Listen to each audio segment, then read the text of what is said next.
Oy, Pilipinas, magandang araw po sa inyo, ka-coffee. Yan, diretso na tayo sa ating talakayan. Si Tatay Digong. Si Digong, ka-coffee. Abay, di diskarte ata ito eh.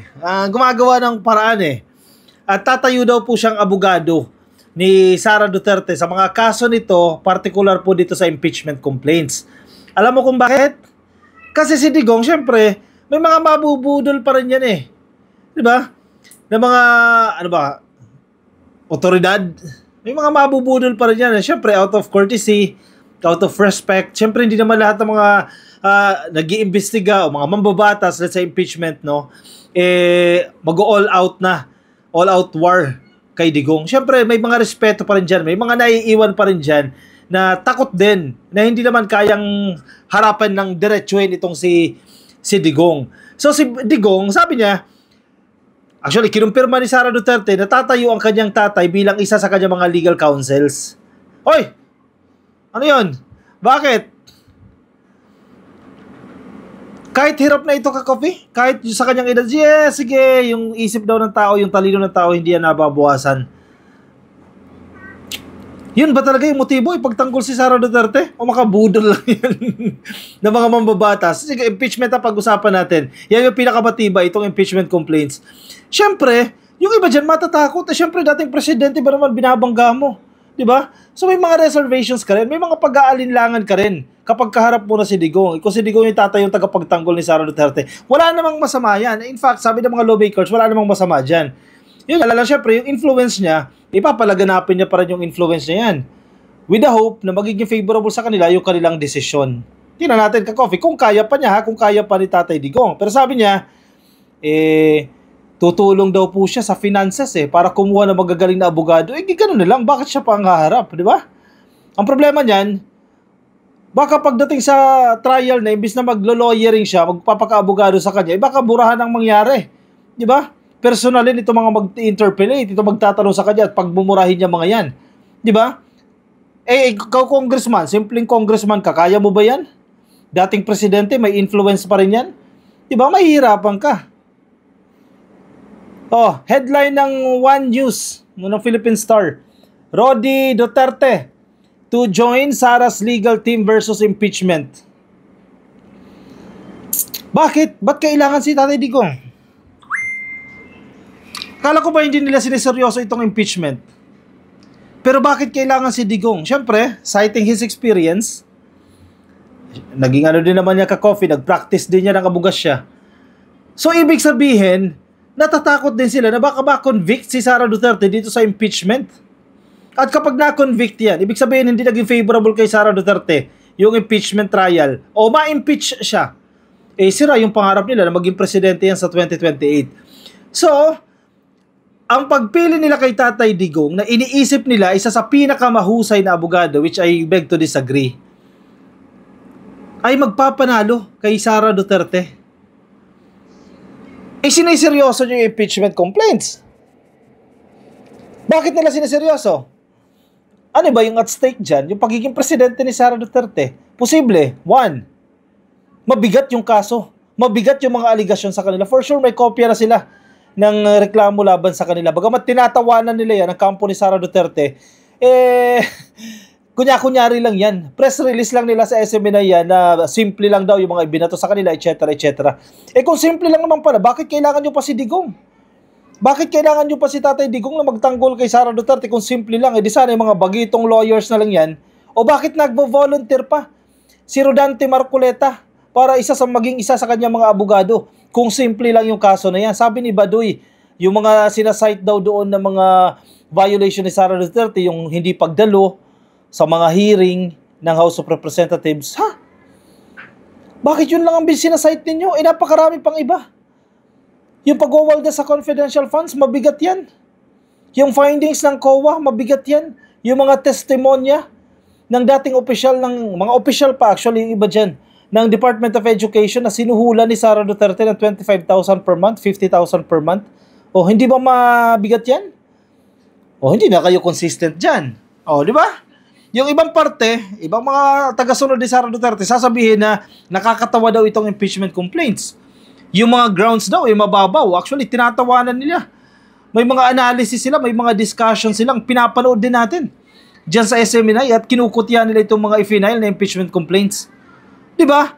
Kung kinukutya nyo yan, kung simple lang yan, bakit si Digong pa ang patatayuin nyo bilang isa sa kanyang abogado? Bakit si Marcoleta pa? Yan tingin nyo dun, di ba magagaling, mahuhusay? Bakit kailangan nyo na mahuhusay na abogado? Kung simple lang naman pala yan. Kung simple lang yan, hindi mabasura agad yan. O, huli na kayo dyan. Diyan kayo nahuhuli. Vice President Sara Duterte said since she refused financial aid from her father for her legal troubles, she allowed him, si Duterte po, to take part in crafting a defense with her team of lawyers. Ang dami nila. Ilan kaya ang abogado yan? 100 abogado? 200 lawyers? Maraming pera ka, Coffee. May pambayad dyan sa pinakamauhusay na abogado. May pambayad sila. Billions of pesos ang pondo ng mga yan. Isang donasyon lang yan ng isang kaibigan eh. Oy, lahat ng expenses ninyo dyan, sagot na yan. Wala kayong dapat ipangamba. Maraming pera yan. Former President Rodrigo Duterte will help in defending his daughter, the Vice President, in the legal storm she is expected to face next year, including 3 impeachment complaints. Mabigat-bigat kasi yan. Hindi lang naman isang impeachment complaint yan. Hindi lang 2, kundi 3 yan, ka-Coffee. O may mga kaso pa. O yung sa NBI pa lang dyan eh. Yung sinumpi na siya ng NBI eh. O ilan yung nag-draft ng response doon ng defense. Hindi lang naman isang abogado yan. Napakaraming abogado. Baka ang pondo ng OVP dyan eh. Malaki-laking bahagi mapupunta pang bayad ng mga abogado. Yun lang. Diba? Para ipagtanggol lang si Sara Duterte, doon mapupunta yung malaking bahagi ng pondo. Or baka naman personal money niya. Again, maraming pera yung mga yan. May pambayad yung mga yan. Vice President Sara Duterte said since she refused financial aid, tumanggi siya. Nag-alok yung tatay niya, sasagutin ko na lahat ng expenses mo sa abogado mo. Bakit niya tinanggihan? She refused financial aid from her father. Maraming pera. Maraming naipon. Maraming pondo. Baka yan yun. Yung hinahanap natin sa confidential funds, baka dyan uhugot. Sabi ni Sarah, he said, tinutukoy niya yung tatay niya, since I won't accept the money, he would lawyer for me. So he said he would be a collaborating counsel for all cases. The Vice President said in Filipino as quoted by ABS-CBN News. Sa lahat ng kaso ha? Hindi lang sa impeachment ha? She appeared in public with her father on Wednesday, December 25 during their family's yearly gift giving for communities dyan po sa Bangkal, dyan sa Davao City. The Vice President said her father was concerned about her legal troubles. Volume. She is also expecting possible criminal complaints for grave threats and for allegedly violating the anti-terrorism law. Yung pagbabanta niya kay Presidente, kay First Lady at kay Martin Romualdez, mabibigat ng mga kaso yan. Nakakaharapin nila. Kulang nga siguro ang 100 abogado dyan.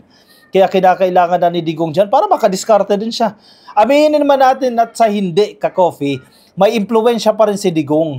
May impluwensya pa rin yan sa mga abogado, sa mga mambabatas na didinig o hahawak sa mga kaso na yan. Siyempre, yung iba dyan rumirespeto pa rin. Yung iba dyan, actually hindi na respeto. Natatakot na baka balikan sila, etc. Diba? So yung presence doon ni Digong, may factor pa rin yan. Hindi mo pwedeng alisin sa equation yan. Tingnan mo, sa mga maisog rally nila, kahit hirap nang tumayo si Tatay Digong, karay-karay pa rin nila si Digong. Kasi binibigyan nila ng value, binibigyan nila ng importance yung presence ni Digong. Kung wala naman si Digong dyan, wala naman pupunta dyan ng mga magrarally sa maisog rally. Diba? Tingnan mo yung mga rally-rally nila dyan sa EDSA.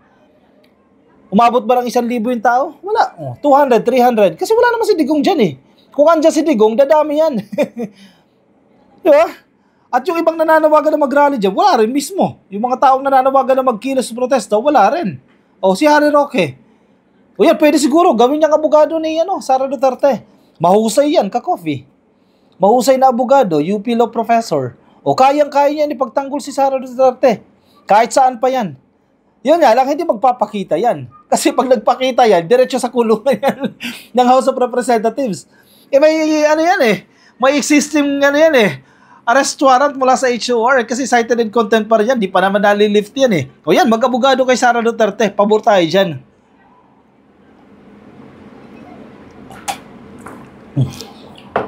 At tanong, lalabas ba? Magpapakita pa? O pwede, phone call lang. O sige, advice lang, itong strategy, ganito gawin nyo, ganitong diskarte, etc., etc. Pwedeng gawin nila yan. 3 impeachment complaints have been filed against the Vice President, the first 2 of which were filed days apart earlier this month. The first complaint cited 24 articles of impeachment covering alleged violations of the 1987 Constitution, starting from when Duterte was Davao City Mayor in 2007 up to the time she was elected Vice President in 2022 and served concurrently as Secretary of the Department of Education. Mabigat-bigat na mga kaso yan ka-coffee na isinasampa sa kanya na tinatawanan ng mga DDS. Yung pangalawa pong complaint ay isinampa po ng Progressive Group na Bagong Alyansang Makabayan sought to hold Duterte accountable for her alleged misuse of confidential funds and her alleged betrayal of public trust by refusing to cooperate with Congress in its inquiries. Hindi pagdalo. Yan yung tinatawanan ni Yan yung tinatawanan dito ni Baduy. Ang pangatlo ka-coffee, yung mga Catholic priests and lawyers. Biruin mo ha. Mga leader na ng simbahan at mga abogado na mismo. Kung tinatawanan ninyo, sa tingin niyo yung mga abogado, itataya nila yung kanilang pangalan. 'Di ba, na magfa-file ng basurang impeachment complaints. Definitely hindi nila gagawin yan dahil hindi makakakuha ng mga kliyente. Dahil tatawanan lang sila kung sa tingin nila basura yung kanilang i-file dyan. So sa level pa lang nila, na-filter na nila, may probability. O mukhang may laban tayo sa ganitong argumento. O sige, tuloy natin yung kaso na yan. Catholic priests and lawyers filed the third impeachment complaint against Duterte last week, citing as ground her misuse of hundreds of millions of pesos of her confidential funds, including when she was Secretary of DepEd. Marami-rami yan, may mga ebidensya yan, may mga testimonya yan na kinakailangan harapin ito ng kampo ni Sara Duterte. So, kumusta yung magiging pasok ng taon? Ang 2025 ng OVP at ng mga DDS, nako, haharapin nila yung kanilang karma. Isa-isa nilang haharapin yung mga kaso na yan kasi hindi man biro yan eh. Hindi nila basta baliwalain yung mga kaso na yan kasi nakasalalay dyan yung future nila. Kung ma-convict yan sa impeachment trial, o in short, ma-impeach itong si Sara Duterte, paano na sila? Paano na yung protection nila pagdating ng 2028? Yan ang kinakailangan nila protection Or else ba uuwi sa kulungan yung mga yan? Mabibigat yung mga hawak nilang ebidensya kung hindi lang sila tatantara ng Quadcom dyan Kung hindi lang sila tatantara ng Kongreso at ng Department of Justice, abay may makukulong at makukulong dyan. Kung tututukan lang talaga sila Kaya ang kinakailangan nila, panalo talaga si Sara. Kung ma-impeach, hindi na siya pwedeng tumakbo. Paano pa makakauwi ng Pilipinas si Harry Roque? Dyan na lang yan sa Dubai. O sa Abu Dhabi. Dyan na lang siya, magtago-tago na lang siya dyan. Hindi na nauwi ng Pilipinas. Wala na siyang proteksyon Hindi presidente yung best friend niya Yan. Kaya wag niyo sabihin na simple lang yung mga reklamong i-file dyan. Mabigat yan. Kaya kasi Digong ang tatayo Si Marcoleta, yung mga nagbo-volunteer Para malusutan nyo yan. Kasi protection nyo yan. Nakasalalay yung protection nyo dyan. O siya, sige. Anong komento nyo dyan ka-coffee? Anong mga nais ibahagi? I-share ninyo. Ilagay dyan sa ating comment section para mabasa kaya coffee ng ating mga iba pang nanonood po sa atin. Yung mga nasa YouTube po, mga hindi pa nakasubscribe dyan ka-coffee. Madali lang po yan. Libre po yan. Click nyo lang po yung subscribe dyan sa baba. At yung bell, yung kampana ka-coffee, click nyo na rin yan para every time na meron tayong upload, i-notified po kayo. Yung mga nasa Facebook naman, pasuyo na lang din ka-coffee. Baka di pa po kayo naka-like or follow sa ating Facebook page na ka-coffee. Pasuyo na lang sa taas. Like and follow. Libre din po yan. Siya, sige. Ako yung magpapaalam muna. Pansamantala ka-coffee. Maraming salamat sa mga sumama. Ingat po kayo. Nasaan man po kayong panig ng daigdig. Bye-bye at agkapit tayon.